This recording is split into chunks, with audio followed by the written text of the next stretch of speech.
Good afternoon, and welcome back once again to the world as we see it. This is Baba Shaka, and today, what took place in Ghana a couple of days ago, and the fact that a lot of our countries on the continent are still being ruled by neo-colonialists. Now, I don't know if you know this, maybe you do, but a couple of days ago, there was a big conference, a Pan-African conference that was scheduled to be held in Accra, Ghana. And there were a lot of folks from all around the world, all around the continent who were scheduled to be there. But I guess the four biggest names, the four biggest attractions were Professor PLO Lumumba from Kenya, Dr. Arikana Kwao, Chihombori Kwao from Zimbabwe, Peter Obi from Nigeria, and of course Julius Lumumba from South Africa. But here's what happened. Just as the conference was about to start, people were trying to get into the conference. The government put up barriers, the police put up barriers, and they canceled the whole thing. They could have canceled the day before, they could have canceled the week before, but they waited till everybody got there and then canceled it. Now, the question will be, on whose orders? Because not very long ago, I think last year sometime, the Vice President of the United States, one Kamala Harris, was in Accra. And there's been a number of, or a presence of the U.S. military in Ghana. Well, now we've got a Pan-African Conference slated to take place, and all of a sudden, it gets canceled. Now remember, not long ago, the president of Ghana, Akufo Addo, what his name is, he had a secret meeting with Anthony Blinken, the Secretary of State of the United States. Now, the meeting was supposed to be secret, but apparently, obviously it didn't turn out to be so secret because he and the rest of them forgot that everybody's got a cell phone, and that cell phone has got a camera, and somebody's always recording something, and it got out. Now, not only did he meet with Anthony Blinken, but he met with him to complain about what was taking place north of the Ghanaian border in Burkina Faso. And as you know, Burkina Faso has just freed itself from French domination and French neocolonialism, okay?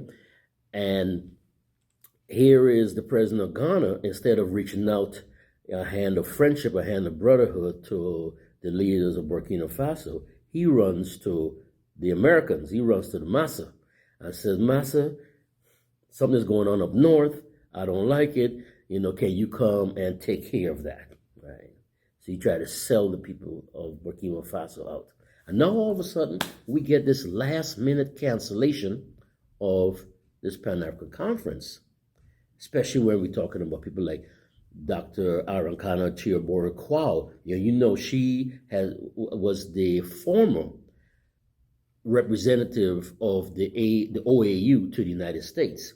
But because she was always been so vocal against the French and their neo-colonial practices, all of a sudden she was dismissed and replaced by someone else, a little bit more pliable, And of course, we know that PLO Lumumba, he never holds punches, He tells it like a TIS is, and he's been talking about what's going on the continent, and what needs to take place on the continent. Peter Obi in Nigeria. If you don't know who he is, look him up. I'm not going to tell you too much. If you don't know who he is, look up Peter Obi and see what he's all about, and you can understand why some people don't want him around. And of course, Julius Lumumba, leader of the EFF down in South Africa, again, somebody who doesn't put a hand over their mouth when they talk, and they say it like it is, okay? And of course, there were other people who were slated to speak. But the question remains, why was this conference, first, why was it canceled? And why was it canceled in the manner that it was canceled? And why was it canceled just as the conference was about to begin, as people traveled? I'm not talking about the speakers. I'm talking about people who came to hear the speakers, young people from all over Africa. and all over Ghana in particular came there and were about to go into the hall or into the building where it was taking place, only to see barriers being put up and were told that the conference was canceled. But here's what something that people don't understand. When you try to muzzle people, what you do is just bring more attention to that which you want to cover up. So Professor P.L.O. Lumumba, Dr. Arikana, Chihombori, Kwao, and Peter Obi all got together for a news conference. And they all had their say. Now, they said a lot, so I can't show you everything that they said. But what I'm going to do is I'm going to show you some of what Dr. Arikana Chihombori Kwao said, and then maybe do another video and we listen to what Professor P.L.O. Lumumba had to say, and then probably have to do a third video to listen to what Peter Obi had to say, because they all had a lot to say, and it's a little long to put it all in one. But hold on a minute, take a look at this, and I'll be right back. Sitting with me today, and many others, we understand that we have failed our youth, but we do have a responsibility to make it right. And we do know that with our little wisdom and the energy and the intelligence of our youth, together, we can take our Africa in a new direction. That is what we came here to do. And that is what New Africa Foundation has asked us to do. We do know that our leaders cannot lead us on their own. They need all of us.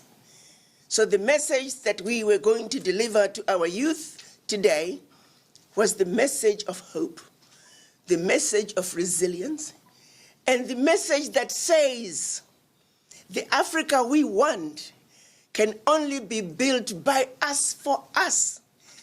And for us to succeed at doing so, we must be united. That the African youth are Africa's future. Without them, there is no future for Africa.